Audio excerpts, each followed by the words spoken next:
नमस्कार, जय हिंद, वंदे मातरम। दोस्तों स्वागत है आप सभी का इतिहास की नई सीरीज में। ओके, तो इस सीरीज में हम बात करने वाले हैं इतिहास की, जिसमें स्टार्टिंग में सबसे पहले एंशिएंट हिस्ट्री यानी कि प्राचीन इतिहास, उसके बाद में मध्य इतिहास, उसके बाद में जो आधुनिक इतिहास मान सकते हैं आप, जो कि नेहरू इरा का, या हम कह सकते हैं कि हमारी जो आज़ादी की लड़ाई रही थी वो। और उसके बाद में हम बात करेंगे आज़ादी के बाद से लेके वर्तमान तक की जो स्थितियां रहीं, परिस्थितियां रहीं, जो उतार चढ़ाव रहे भारतीय इतिहास के, पूरे इतिहास के बारे में विस्तृत चर्चा करेंगे। जो कि इतिहास के जो भी टॉपिक्स हैं वो आपके मैं करवाने वाला हूँ यूपी मतलब पीसीएस लेवल तक के लिए। ठीक है, ध्यान रखेंगे इस बात को। अभी आप सभी को पता है पीसीएस का भी प्री आने वाला है। ठीक है, इसके अलावा आरओ का एग्जाम लगा हुआ है, इसके अलावा यूपीएसआई का। ठीक है, यूपीएसआई, इसके अलावा यूपीएसआई के अलावा अगर यूपी पुलिस कांस्टेबल की भी हम बात करें तो यूपी पुलिस कांस्टेबल का भी एग्जाम लगा हुआ है। ठीक है, इसी के अलावा अगर यूपी ट्रिपल एससी की बात करें तो यूपी ट्रिपल एससी के आप मान लीजिए कम से कम नहीं तो कुछ नहीं तो 8 से 10 एग्जाम लगे हुए हैं। ठीक है, ये तो आपको पता ही होगा। अगर आप ये वीडियो तक देखने आ गए हैं तो आप सभी को पता होगा कि यूपी ट्रिपल एससी के कितने एग्जाम पेंडिंग पड़े हैं। ठीक है, ये तो बात कर दी है मैंने यूपी से संबंधित जो भी एग्जाम्स हैं उनके बारे में। लेकिन अगर हम बात करते हैं इतिहास के बारे में, या फिर भूगोल के बारे में, या फिर पॉलिटी के बारे में यानी कि राज्य व्यवस्था के बारे में, या फिर जो भी है जियोग्राफी है, या फिर जो भी अन्य हैं, ठीक है, इनके ये जो बेसिक सब्जेक्ट्स है ना, तो ये बेसिक सब्जेक्ट्स आप चाहे यूपी का कोई एग्जाम है उसमें बैठ जाइए, बिहार का एग्जाम है उसमें बैठ जाइए, इसके अलावा दिल्ली का एग्जाम है यानी केंद्र सरकार का कोई एग्जाम है, मतलब राजस्थान का एग्जाम है, महाराष्ट्र का एग्जाम है, यानी कि किसी भी स्टेट का, इवन सेंट्रल मतलब केंद्र सरकार है उसके भी अगर कई किसी भी एग्जाम में आप बैठते हैं तो वहां पे भी आपको इतिहास से संबंधित क्वेश्चन देखने को मिलेंगे, भूगोल से संबंधित क्वेश्चन देखने को मिलेंगे, पॉलिटी से संबंधित क्वेश्चन देखने को मिलेंगे। ठीक है, इसके अलावा जो विज्ञान वाला चैप्टर है यानी कि भौतिक विज्ञान यानी कि फिजिक्स, केमिस्ट्री और बायोलॉजी, भौतिक विज्ञान, रासायनिक विज्ञान तथा जीव विज्ञान, इससे भी संबंधित यही यही तो है ना जो आपका जीएस वाला पार्ट है, वो बेसिकली यही है। इसके अलावा आपका करंट अफेयर और हो जाता है, बस इससे ज्यादा तो मतलब कोई मुझे नहीं लगता, आप सभी को पता ही होगा अगर आपने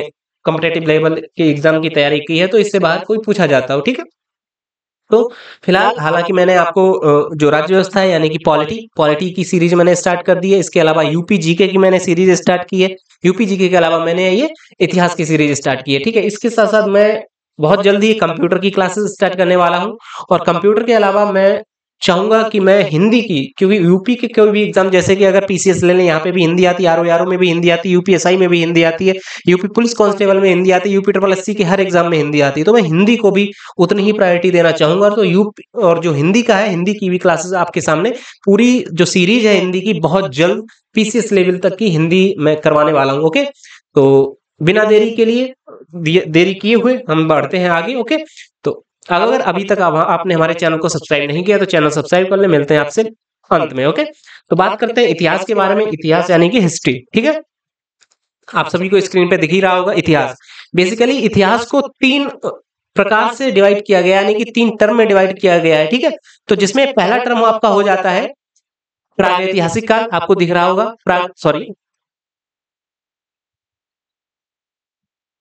प्रागैतिहासिक काल। ओके,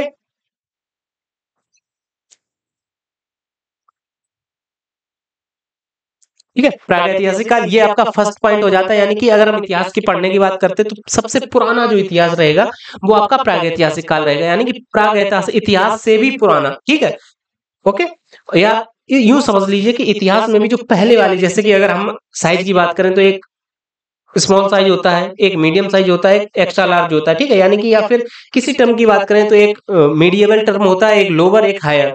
तो ये इतिहास में भी जो सबसे टॉप लेवल का इतिहास है तो वो हो जाएगा आपका प्रागैतिहासिक काल। सेम इसी तरीके से दूसरे नंबर पे आता है, ये सेकंड नंबर पे आ जाता है आपका आद्य ऐतिहासिक यानी कि आधा ऐतिहासिक। ठीक है, इस तरीके से आप समझ सकते हैं।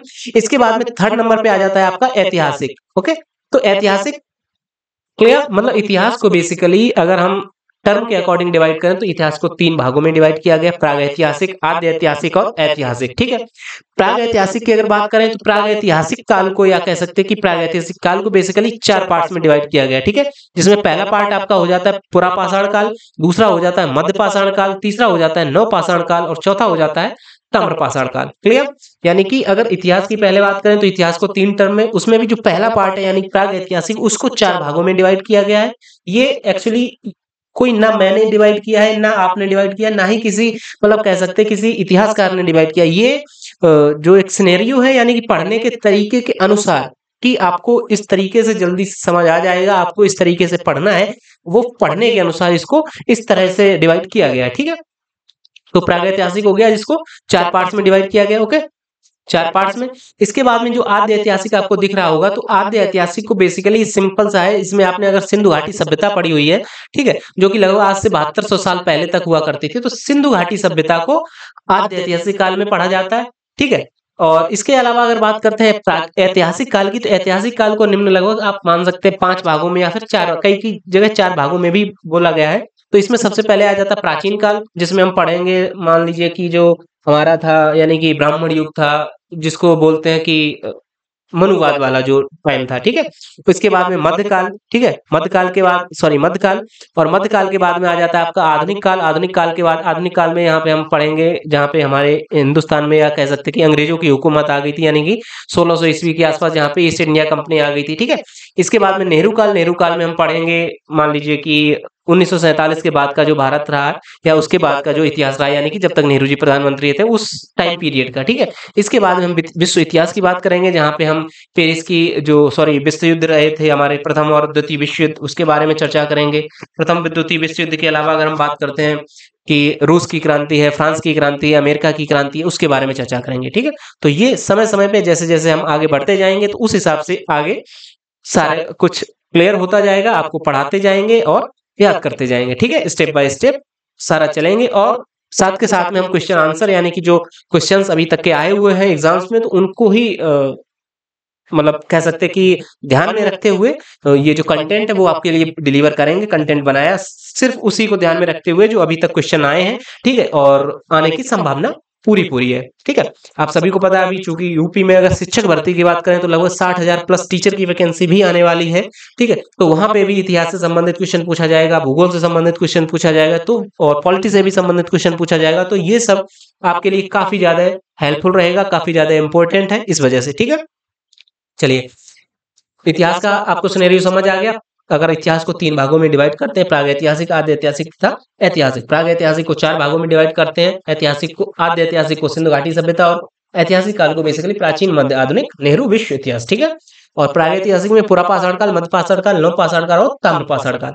इसमें भी एक है कि जब प्राग ऐतिहासिक है तो प्राग ऐतिहासिक का सीन ये है कि जैसे मैं आपको बताता हूँ, जैसे ऐतिहासिक काल है तो ऐतिहासिक काल का मतलब ये है कि जिसके बारे में इतिहास में कुछ हमको साक्ष्य मिले हो। ठीक है, तो ऐतिहासिक काल का सीन ये है कि ऐतिहासिक काल के बारे में हमको साक्ष्य भी मिले हैं और उनको पढ़ा भी गया है, तो वो हो गया ऐतिहासिक काल। जिसके बारे सपोज हमारे पास रामायण है तो रामायण को हम पढ़ सकते हैं, उसमें बताया गया प्रभु श्री रामचंद्र जी हुए थे, उन्होंने ऐसे ऐसे ये मतलब कि जो उनका व्यक्तित्व था इस तरीके का था, उनकी रावण से लड़ाई हुई थी, और इस तरीके से मतलब पूरा आपको साक्ष्य मिला है और आपने उसको पढ़ा है, तब आपको पता चला है कि हाँ राम जी हुए थे। तो ये आगे जाएगा आपका ऐतिहासिक काल में। सेम इसी तरीके से आपका जो वेद है, पुराण है, वो भी लिखे हुए हैं और उनको पढ़ा गया है, और पढ़ने के बाद में समझा भी गया है, तो वो हमको समझ आ गया, यानी कि मानव सभ्यता को वो समझ आ गया है, तो दैट इज ऐतिहासिक काल, मतलब 3rd नंबर वाला। ठीक है, ये मैं बता रहा हूँ फिलहाल अभी आपको 3rd नंबर वाला ऐतिहासिक काल, जहाँ पे पढ़ा भी गया है और जो लिखा हुआ है उसको समझा भी गया। ठीक है, क्लियर।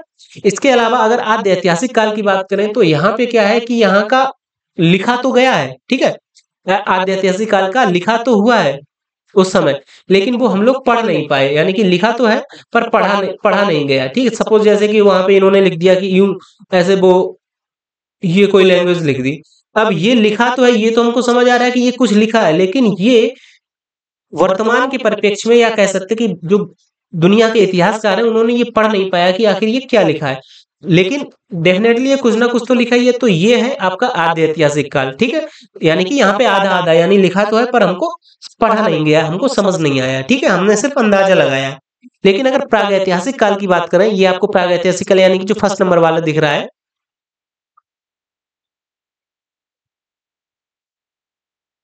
ओके, ये जो प्राग ऐतिहासिक काल आपको दिख रहा है 1st नंबर वाला, तो इसका सिनेरियो ये है कि यहाँ पे ना तो लिखा है, ठीक है, लिखा भी नहीं है, और जब लिखा ही नहीं है तो पढ़ा भी नहीं जाएगा। ठीक, तो ये है प्रागैतिहासिक काल, जहाँ पे ना तो लिखा है ना पढ़ा है। आद्य ऐतिहासिक काल जहाँ पे लिखा तो है पर पढ़ा नहीं गया है, और ऐतिहासिक काल जहाँ पे लिखा भी गया और उसको समझा भी गया, पढ़ा भी गया, और उसको मानव जीवन में उसको थोड़ा बहुत मॉडिफाई करके भी आगे बढ़ा दिया गया, जिस तरीके से आप समझना चाहें। आई होप आपको क्लियर हुआ होगा। ठीक है, अब हम बात करते हैं प्रागैतिहासिक काल के बारे में। ठीक है, उससे पहले जो इम्पोर्टेंट फैक्टर है इतिहास के बारे में उसकी चर्चा कर लेते हैं। हालांकि यहाँ से एक्चुअली क्वेश्चंस पूछे गए इस वजह से मैं चर्चा करना चाहूंगा डेफिनेटली। ठीक है, सबसे पहला क्वेश्चन आ जाता है कि इतिहास का जो जनक है वो इतिहास का जो अध्ययन है वो क्या कहलाता है। ठीक है, तो इतिहास का अध्ययन या अतीत का अध्ययन इतिहास कहलाता है। ठीक है, और इतिहास के अगर जनक की बात की जाए तो हेरोडोटस। ठीक है, हेरोडोटस आपको दिख रहे होंगे, इतिहास के जो जनक है वो हेरोडोटस थे, और इन्होंने एक पुस्तक लिखी थी जिसका नाम था हिस्टोरिका, और इसी हिस्टोरिका की वजह से इतिहास को हिस्ट्री बोला गया है। ठीक है, यानी कि हिस्ट्री वर्ड जो है वो हिस्टोरिका नामक पुस्तक से लिया गया है। बात करते हैं, अगला एक क्वेश्चन पूछा गया था कि मानव जाति का पालना किसको कहते हैं। तो मानव जाति का पालना बेसिकली ये कहा जाता है कि मानव जाति जो स्टार्टिंग हुई थी वो अफ्रीका महाद्वीप से हुई थी। ठीक है, यानी कि अफ्रीका महाद्वीप के जंगलों में मानव ने सबसे पहली बार, एक तरीके से कह सकते हैं, मानव पहली बार पैदा हुआ, तो अफ्रीका को ही मानव जाति का पालना बोला जाता है। ठीक है, अगला क्वेश्चन एक ये बनता है कि सभ्यता का पालना, यानी मानव सभ्यता का पालना की अगर बात की जाए तो वो एशिया है।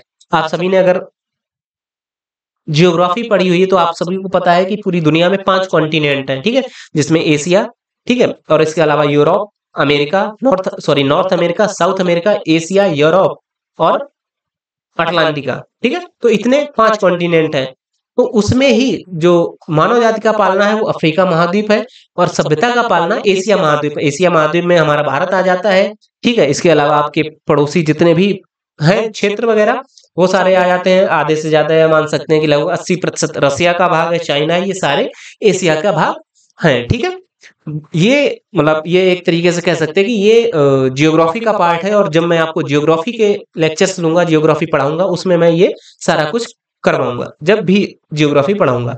आगे बात करते हैं कि भारतीय पुरातत्व के जो पिता हैं वो अलेक्जेंडर कनिंघम को बोला गया है। अलेक्जेंडर कनिंघम बेसिकली एक अंग्रेज अधिकारी हुआ करते थे। ठीक है, तो इनको भारतीय पुरातत्व बोलते हैं कि जमीन के अंदर कहीं किसी पुराने कह सकते हैं कि गढ़ के या किले के अगर साक्ष्य मिले हैं तो उसको खोद के निकालना या पुरानी वस्तुओं पे कह सकते हैं कि रिसर्च करना, ये पुरातत्व विभाग का काम रहता है। तो भारतीय पुरातत्व विभाग के जो पिता हैं वो अलेक्जेंडर कनिंघम को बोला गया। काफी इंपॉर्टेंट है ये सारे पॉइंट्स, ये ध्यान रखिएगा, इनको दिमाग में बिठा लेंगे आप।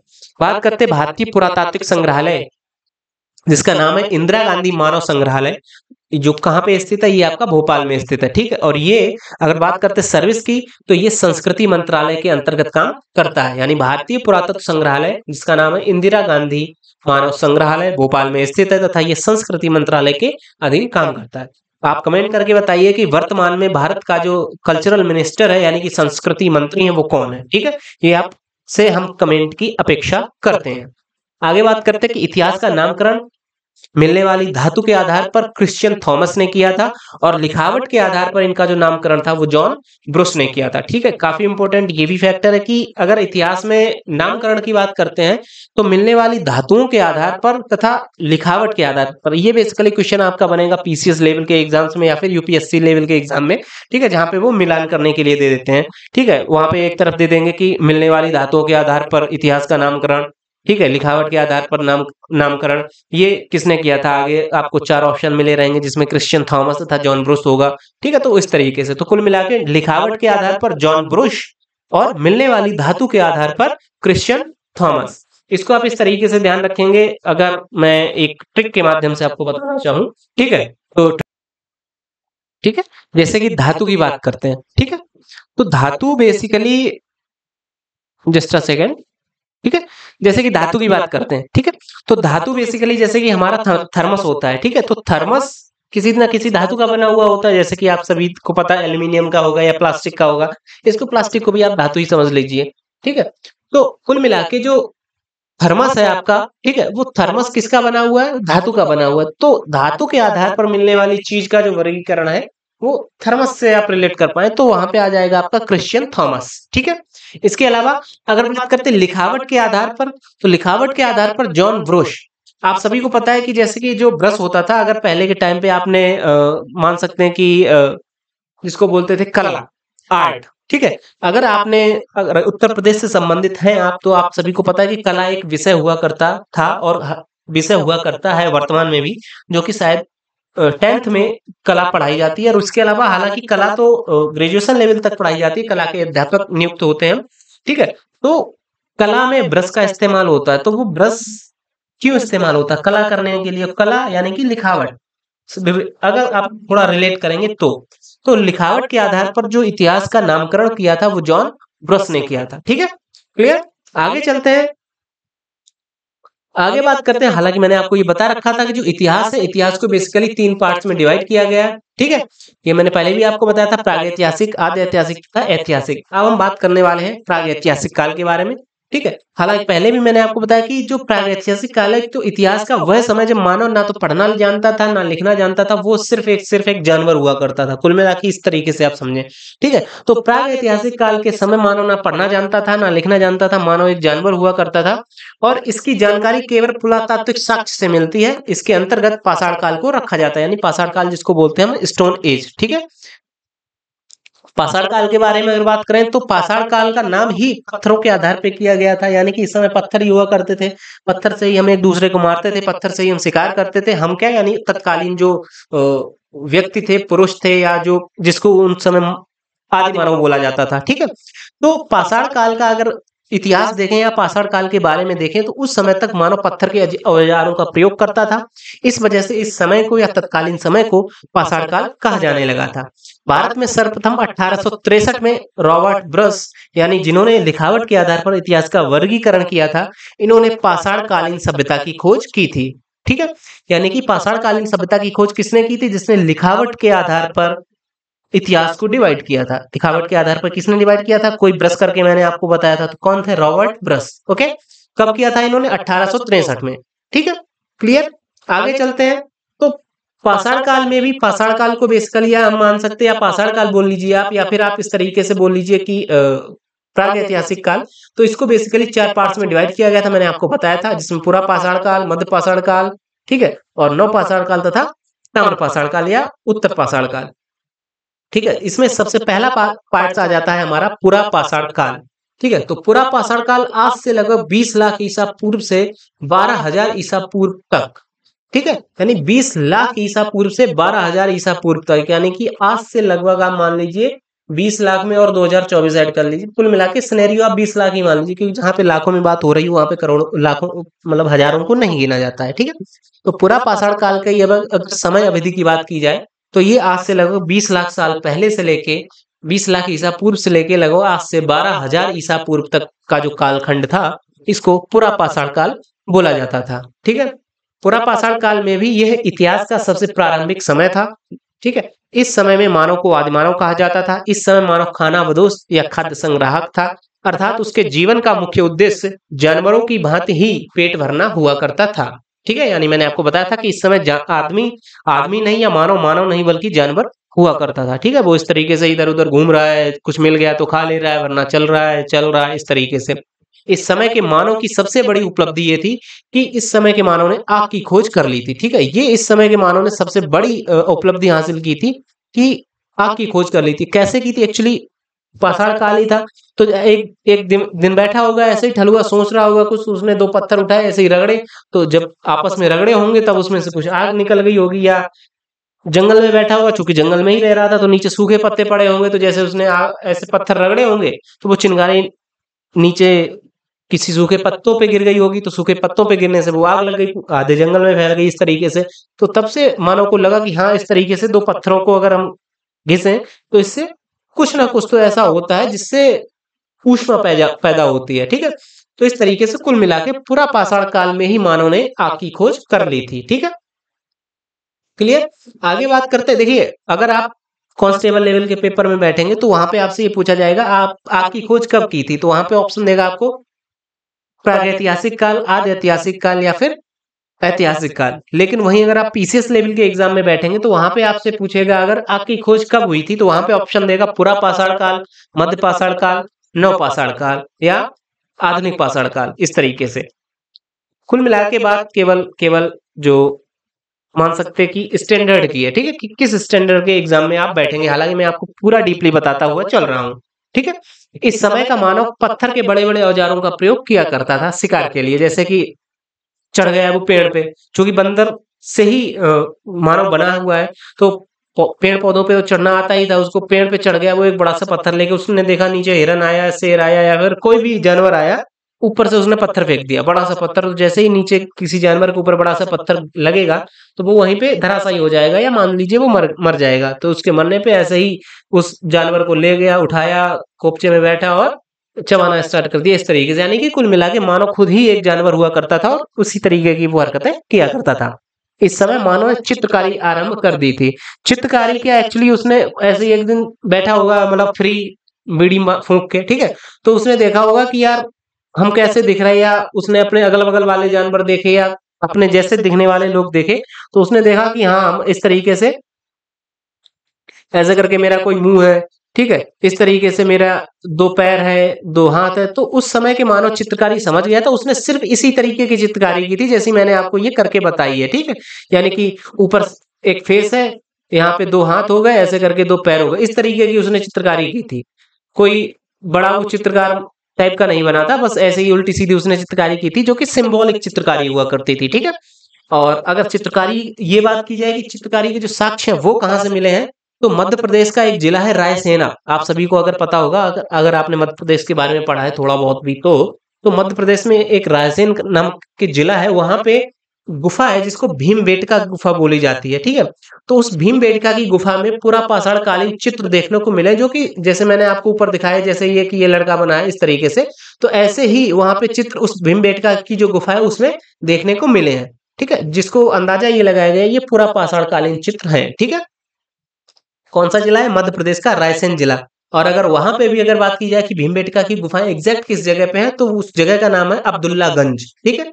अगर आपको ज्यादा डीपली देखना है तो अब्दुल्लागंज, जो कि रायसेन डिस्ट्रिक्ट में स्थित है, और स्टेट हो जाएगा आपका मध्य प्रदेश, ठीक है। ये हो गया आपका पूरा पाषाण काल की बात, जहां पे अगर बात की जाए कि मानव की सबसे बड़ी जो उपलब्धि थी वो थी आपकी आग की खोज। और यहाँ पे मानव बड़े बड़े पत्थरों का इस्तेमाल करता था शिकार के लिए, ठीक है। यहाँ पे मानव ने चित्रकारी स्टार्ट कर दी थी। चित्रकारी की के जो साक्ष्य हैं वो मध्य प्रदेश के रायसेन जिले के अब्दुल्लागंज नामक स्थान पे जो भीमबेटका की गुफा है उसमें प्राप्त हुए हैं, ठीक। अगला पॉइंट आ जाता है, या अगला जो काल आ जाता है वो आ जाता है आपका मध्य पाषाण काल, ठीक है। तो मध्य पाषाण काल डेफिनेटली जो पूरा पाषाण काल था उसके बाद में ही आएगा। तो 12,000 ईसा पूर्व से लेके 10,000 ईसा पूर्व तक, यानी कि लगभग 2,000 ईसा पूर्व तक का जो कालखंड रहा है, इसको मध्य पाषाण काल बोला गया है। इस काल के बारे में मानव ने कई नई अपडेट लेके आया था अपने जीवन में, जहाँ पे मानव ने सबसे पहले कुत्ते को अपना, कह सकते कि अपने विश्वास में लिया और कुत्ते को पहला बनाया था जो पालतू जानवर था, ठीक है। तो इस पाषाण काल के बारे में सर्वप्रथम जानकारी कॉर्लाइन ने 1867 में दी थी, ठीक है। यह पूरा पाषाण काल के बाद का काल था। इस समय मानव के हथियार छोटे आकार के हो गए थे, यानी कि जो पूरा पाषाण काल था वहां पे तो मानव बड़े बड़े पत्थरों का इस्तेमाल करता था, मतलब अपने शिकार करने के लिए। लेकिन अगर मध्य पाषाण काल आते आते मानव के जो हथियार थे वो पत्थर के तो थे, लेकिन वहां पे उसने क्या किया था, पत्थरों को छोटा कर लिया था और उनको थोड़ा नुकीला टाइप का कर लिया था, क्योंकि मानव ये समझ गया था कि अगर नुकीला होगा तो वो सामने वाले जो जानवर है ना, सामने वाला कोई जानवर होगा तो उसको इजीली मार पाएगा। तो कुल मिला के उसने पत्थर छोटे कर लिए थे और उनको नुकीला कर दिया था, ठीक है। इसलिए इस काल को माइक्रोलिथ काल बोला जाता है। माइक्रो यानी कि कम करना और लिथ माइक्रोलिथ, ओके। तो इस समय के मानव की सबसे प्रमुख कार्य था वो अंत्येष्टि कार्यक्रम था। अंत्येष्टि यानी कि उसको लगा कि वो जहाँ पे रह रहा है या उसके साथ का कोई भी व्यक्ति, उसके कबीले का कोई व्यक्ति साथ में रह रहा है, उसकी अगर मृत्यु हो गई तो उसकी मृत्यु के बाद में वो क्या करता था, वो उस मृत शरीर को दफना देता था, ठीक है। जैसे कि वर्तमान में जो मुस्लिम समुदाय के लोग करते हैं या फिर ईसाई समुदाय के लोग भी करते हैं, ठीक है। तो वो लोग क्या करते हैं कि जो मृत शरीर होता है उसको दफना दिया करते हैं जमीन में। तो सेम उसी तर्ज पे तत्कालीन जो मानव था उसने, चूंकि आग इतनी ज्यादा नहीं थी कि वो जलाए पाए या जो भी है, ठीक है, तो मानव ने अंत्येष्टि कार्यक्रम स्टार्ट कर दिया था और अंत्येष्टि कार्यक्रम में उन्होंने मानव को दफनाना स्टार्ट कर दिया था, ठीक है। ये मध्य पाषाण काल की मानव की सबसे प्रमुख, सबसे कह सकते कि उच्च जो भी कार्य, प्रमुख कार्य हुआ करता था, ठीक है। इस काल के में कश्मीर के बुर्ज होम में मानव के साथ साथ कुत्ते को भी दफनाने के साक्ष्य मिले हैं, यानी कि मानव मरा, मानव के साथ में मानव को दफनाया गया, ठीक है। तो उसके साथ में अगर यहाँ जहां तक कि कोई मान सकते हैं कि उसका कोई पालतू जानवर रहा होगा, जो कि पालतू जानवर जो कि कुत्ता हुआ करता था, ठीक है। तो उस कुत्ते को भी उस मानव के साथ में दफना दिया गया था। ये कैसे पता चला? क्योंकि एक ही ताबूत से मानव के जो अस्थि कंकाल था वो प्राप्त हुआ, और उसी के साथ साथ में मतलब उसी ताबूत से या उसी मान सकते हैं जो मजार या जो भी हुआ करती थी, ठीक है, वहां से साथ में कुत्ते के जो कंकाल है उसके भी साक्ष्य मिले हैं, ठीक है, कश्मीर के बुरजोम में, ठीक है। ध्यान रखेंगे इस बात को। क्वेश्चन इस तरीके से आता है कि बताइए निम्न में से किस स्थान से मानव के साथ में कुत्ते के एक साथ दफन होने के साक्ष्य मिलते हैं, तो वो हो जाएगा आपका कश्मीर का बुरजोम, ठीक है। और ये किस काल में हुआ होगा? तो ये हुआ होगा अप्रोक्स मध्य पाषाण काल में, ठीक है। इसी काल में मानव के अस्थि पंजर का सबसे पहला अवशेष प्रतापगढ़ उत्तर प्रदेश के सराय नाहर एवं मगधा नामक स्थान से प्राप्त हुआ। यानी कि मानव का जो सबसे पुराना सबसे ओल्ड अस्थि पंजर है वो कहां से प्राप्त हुआ है? उत्तर प्रदेश का प्रतापगढ़, ठीक है। इसको आप इस तरीके से भी आप इसको रिलेट कर पाएंगे। प्रतापगढ़ किस लिए फेमस है? राजा भैया के उस तालाब के लिए, ठीक है। मतलब रिलेट करेंगे, कोई सीरियस नहीं लेगा, ओके। तो उस तालाब में क्या मिला है? कंकाल मिला है, किसका? मानव का, ओके। तो प्रतापगढ़ से अस्थि पंजर किसका प्राप्त हुआ था? मानव का, ठीक है। आगे हम बात करते हैं नव पाषाण काल की, यानी कि या इसको ही नव पाषाण काल बोला जाता है या इसको उत्तर पाषाण काल बोला जाता है, ठीक है। इसको ही अगर इंग्लिश में बात की जाए तो न्योलिथिक पीरियड भी बोला जाता है, जो कि अप्रोक्स 10,000 ईसा पूर्व से लेके 3,000 ईसा पूर्व तक लगभग 7,000 वर्ष तक इसका टाइम पीरियड माना गया है, ठीक है, बीसी, बिफोर क्राइस्ट।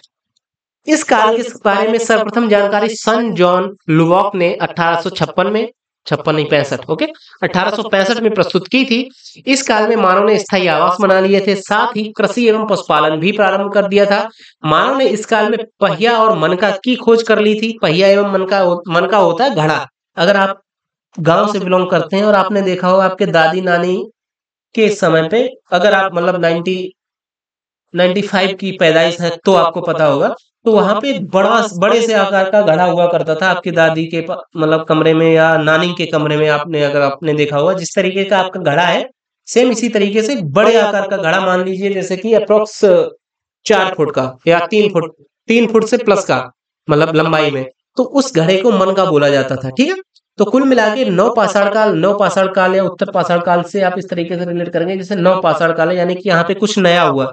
नए में क्या हुआ? मानव ने स्थायी आवास बना लिए, जैसे कि उसने एक झोपड़ी बना लिया, पेड़ों के ऊपर अपना आवास बना लिया कि हाँ पूरे दिन इधर उधर घूमना है, पर शाम को आके इसी में रहना। क्यों रहना? क्योंकि बारिश हो रही तो इसमें हमको पानी नहीं टपकेगा, हमारी नींद भंग नहीं होगी, ठीक है, हम आराम से सो पाएंगे।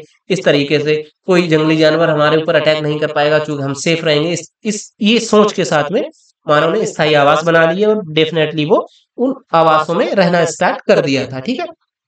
इसके अलावा कृषि एवं पशुपालन के लिए भी उसने प्रारंभ कर दिया था। पशुपालन में उसने, जैसे कि मैंने आपको बताया था, कुत्ते को उसने अपना पहला पालतू जानवर बनाया। इसके अलावा उसने गाय को पालना स्टार्ट कर दिया था, ठीक है, और बैलों को पालना स्टार्ट कर दिया था, तथा इसने कृषि भी आरंभ कर दी थी। कृषि क्या? एक तरीके से जैसे कि उसको एक जगह मिला गेहूं, ठीक है, या कोई भी सिंपल सी बात है ना कि कहीं ना कहीं से तो इनकी स्टार्टिंग हुई होगी, तो इसको लगा मिल गया। उसके बाद उसने उसको खा के देखा तो कुछ अच्छा लगा उसको, तो उसने सोचा कि ठीक है अब इसको ही करते हैं। तो उन्होंने उसके बीज डाल दिए जमीन पे। थोड़े दिन बाद वो पैदा हो गए। वहां पे सपोज मान लीजिए मक्का का ही एक बीज डाल दिया, वो मक्का का पेड़ पैदा हुआ, वो थोड़ा बड़ा हुआ। वहां पे फिर उसने एक बीज डाला था, एक बीज से उसमें 2 भुट्टे आ गए, मतलब जो भुट्टे ही बोलते हैं ना, हाँ। उस 2 भुट्टे में उसने उसको कम से कम नहीं तो 1,000 बीज मिल गए। एक मतलब एक भट्टे में अगर 500 बीज मिले होंगे तो 2 भुट्टों में 5,000 बीज मिल गए। तो इस तरीके से धीरे धीरे इंटेलेक्चुअल होता चला गया व्यक्ति या जो मानव था, ठीक है। सेम इसी तरीके, चूंकि उस समय मानव जो प्रजाति थी या जनसंख्या थी बहुत कम थी, जमीन बहुत अच्छी मात्रा में थी, ठीक है, तो जहां मन होता था वहां खेती करने लगता था। तो उसके लिए चूंकि अगर खेती ज्यादा हो गई, स्थायी आवास था ही उसके पास में, तो उस खेती किए हुए जो अर्जित जो अनाज था उसको उठा के ले जाने में उसको दिक्कत होती थी। उसने पहिए का आविष्कार किया जो कि पत्थर का ही हुआ करता था, ठीक है।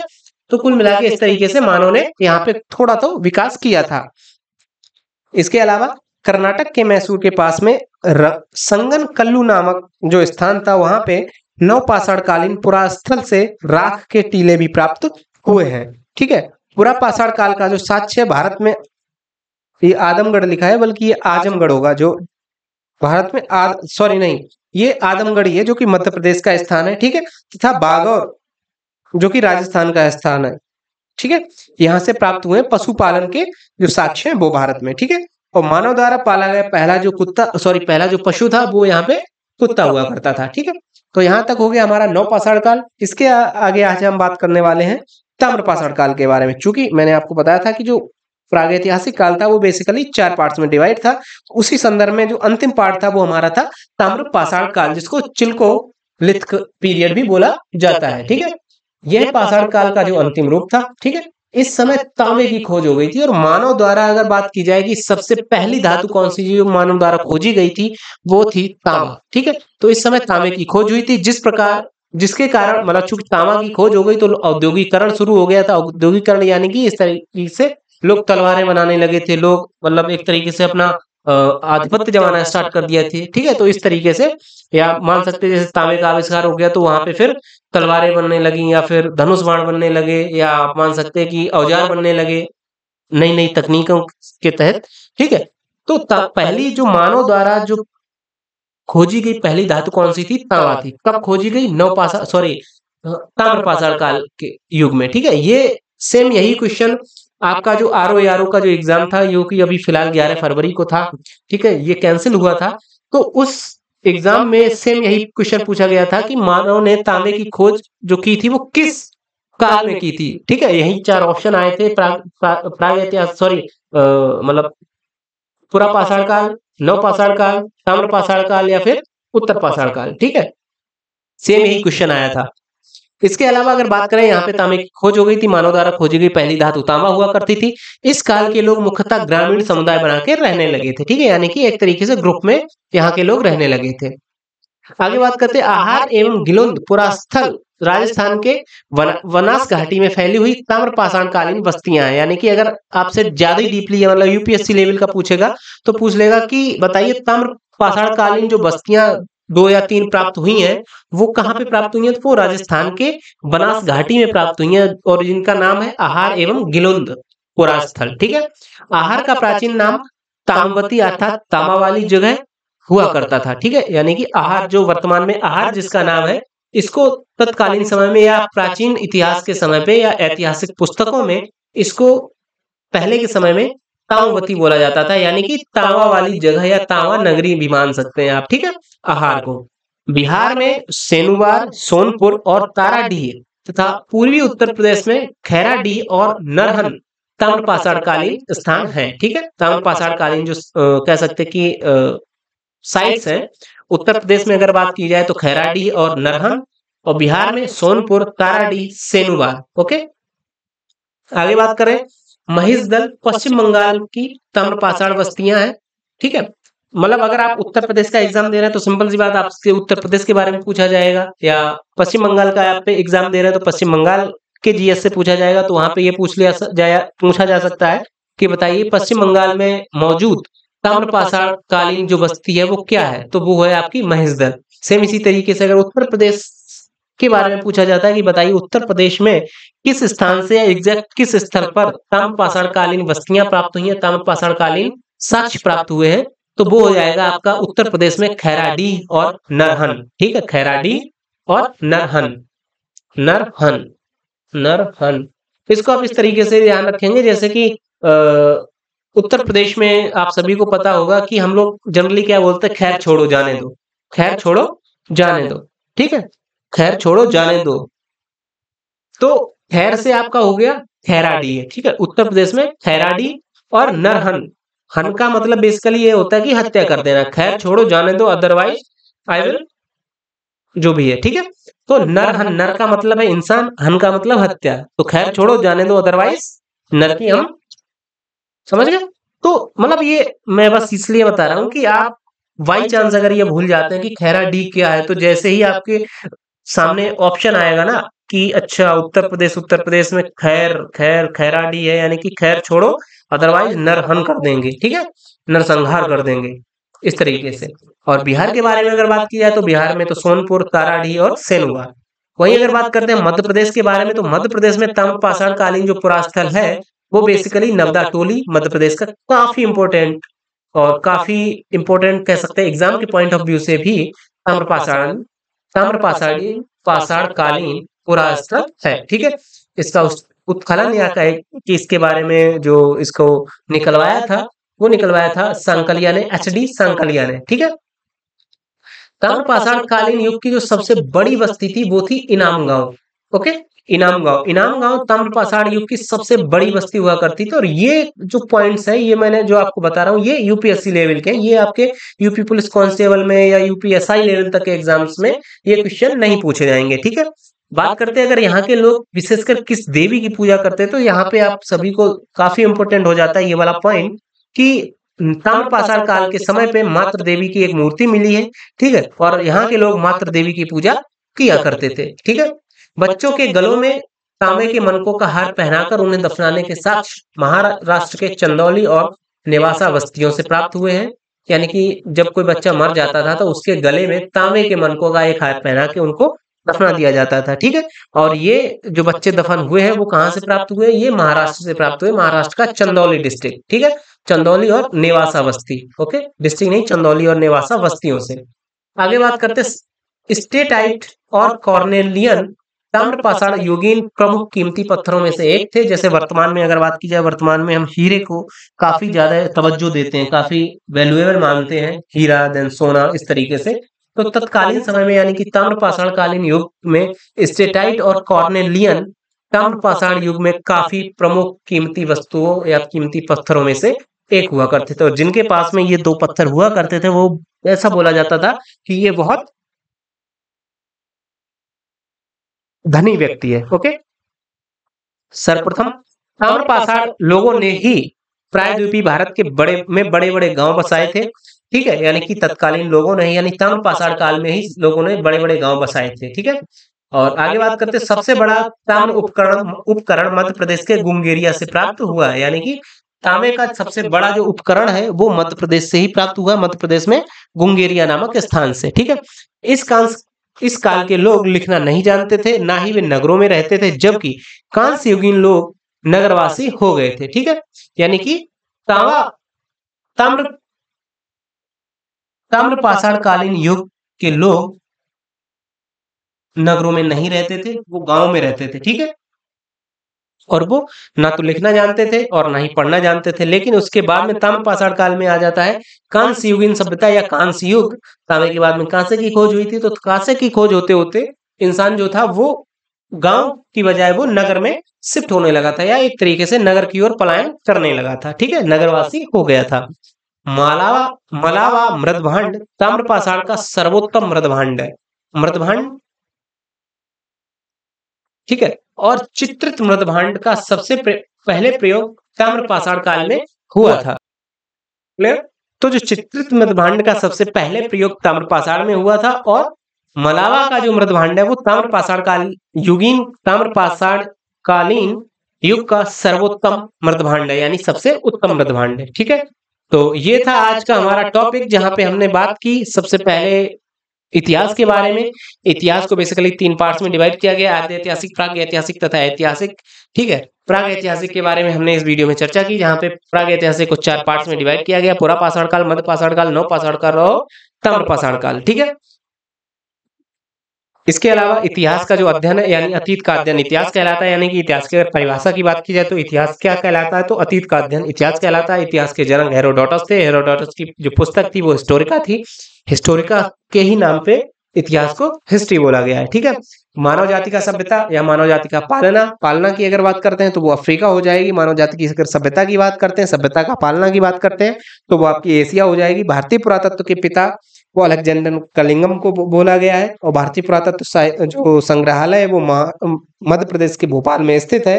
ठीक है, और ये संस्कृति मंत्रालय के अंतर्गत कार्य करता है। इतिहास का नामकरण करने वाली वस्तुएं या जो धातु के आधार पर इतिहास का जो नामकरण किया जाता है उसका जो आधार है वो बेसिकली दिया था क्रिश्चियन थॉमस ने, और लिखावट के आधार पर जो नामकरण किया जाता है वो जॉन ब्रस ने। ठीक है, ये हो गया। इसके बाद में हमने बात की प्रागैतिहासिक काल के बारे में। प्रागैतिहासिक काल यानी कि जहाँ पे मानव पढ़ना लिखना नहीं जानता था, इसकी जानकारी केवल पुरातात्विक साक्ष्यों से ही प्राप्त हुई है। ठीक है, इसके अंतर्गत पाषाण काल को रखा जाता है। वह समय जब मानव पत्थर के औजार प्रयोग करता था तो पाषाण काल था। ठीक है, ये सारा मैं आपको करवा ही चुका हूँ। पूरा पाषाण काल में मानव की सबसे बड़ी उपलब्धि थी आग की खोज। यहाँ पे मानव खाना बदोश हुआ करता था। भीमबेटका की गुफाओं से चित्रकारी के साक्ष्य मिलते हैं। चित्रकारी करना इसने स्टार्ट कर दिया था। भीमबेटका कहाँ है? मध्य प्रदेश के रायसीना जिले के अब्दुल्लागंज नामक स्थान पे। ठीक है, मध्यपाषाण काल आ जाता। मध्यपाषाण काल में इसको माइक्रोलिथ काल बोला जाता है। यहाँ पे जो पत्थर थे या उसके औजार थे वो छोटे हो गए थे, नुकीले हो गए थे, इसलिए इसको माइक्रोलिथ बोला जाता है। ठीक है, इसके अलावा अगर बात करते कश्मीर के बुर्ज होम से मानव तथा कुत्ते के एक साथ कह सकते हैं कि सबके समाधान के साक्ष्य मिले हैं। ठीक है, और यहाँ पे जो अस्थि पंजर की अगर बात करते हैं ये भी मध्यपाषाण काल से मिला, जो कि उत्तर प्रदेश के प्रतापगढ़ से प्राप्त हुआ है। नवपाषाण काल में आ जाते हैं। यहाँ पे मानव ने स्थायी आवास बना लिया था, मन का बना लिया था, पहिया बना लिया था, गड़ा बना लिया था, कृषि एवं पशुपालन स्टार्ट कर दिया था, कुत्ते को पालना स्टार्ट कर दिया था। पहला जो पशु था, जानवर, पालतू जानवर था, वो कुत्ता हुआ करता था। ठीक है, कर्नाटक के मैसूर के पास के संगनकल्लू नामक स्थान पर नवपाषाण कालीन पुरातत्व के राख के टीले प्राप्त हुए हैं। ठीक है, और अगर बात की जाए कि पशुपालन के जो साक्ष्य है वो भारत में आदमगढ़ मध्य प्रदेश तथा बागौर राजस्थान से प्राप्त हुए हैं। ठीक है, इसके बाद में आ जाता है ताम्रपाषाण काल। ताम्रपाषाण काल तांबा जो पहली वस्तु थी जो कि मानव जाति द्वारा, मानव सभ्यता द्वारा पहली वस्तु थी जिसका इजाद किया गया था, जिसको ढूंढा गया था, वो थी तांबा थी। ठीक है, और तांबे के खोज की वजह से औद्योगिकरण स्टार्ट हो गया था। यहाँ पे फिर मानव जो था, हालांकि ताम्रपाषाण कालीन युग तक मानव ग्रामीण हुआ करता था। उसके बाद में कांस्य युग आगे आते आते मानव नगरों की तरफ शिफ्ट होने लगा था। ठीक है, इस समय के लोग यानी कि ताम्रपाषाण काल के लोग ग्रामीण समुदाय में रहते थे। ठीक है, वहीं अगर उत्तर प्रदेश की बात की जाए यानी ताम्रपाषाण काल के जो साक्ष्य हैं वो खैर छोड़ो यानी कि खैराडी तथा जाने दो अदरवाइज नरसंहार कर देंगे, तो ये नर हार करके, ठीक है, नरहन करके। तो इस जगह से उत्तर प्रदेश में ताम्रपाषाण कालीन के साक्ष्य मिले हैं। बिहार की अगर बात की जाए तो बिहार में सेनुवार, सोनपुर तथा ताराडी से मिले हैं। ठीक है, और अगर बात करी जाए आहार तथा गिंदुल नामक पुरास्थल राजस्थान के बनास घाटी से मिले हैं। और आहार का जो पुराना नाम था वो ताम्रवती या फिर तांबे की नगरी हुआ करता था। ठीक है, वहीं अगर बात करें पश्चिम बंगाल में तो महिषदल, नवदा टोली मध्य प्रदेश और इनाम गांव, कह सकते हैं कि इनाम गांव ताम्रपाषाण काल की सबसे बड़ी हस्ती हुआ करती थी, सबसे बड़ी बस्ती हुआ करती थी। यहाँ के लोग अगर बात करें तो मातृ देवी की पूजा किया करते थे। ठीक है, और ये सारा हो गया। मालवा का जो मृतभांड है वो सर्वोत्तम मृतभांड माना गया है, ये काफी इंपॉर्टेंट हो जाता है। क्लियर, और यहाँ तक था हमारा ये आज का सिनेरियो या आज का टॉपिक, जहाँ पे हमने प्रागैतिहासिक काल के बारे में जाना, पाषाण काल के बारे में जाना।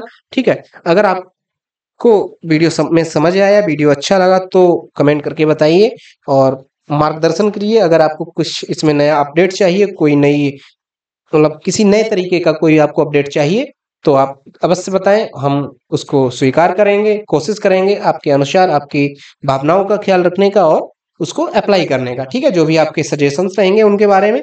और जुड़े रहें आप हमारे साथ में। मिलते हैं आपसे नए वीडियो में, तब तक के लिए आज्ञा दीजिए। बाय बाय, जय हिंद, वंदे मातरम, इंकलाब जिंदाबाद।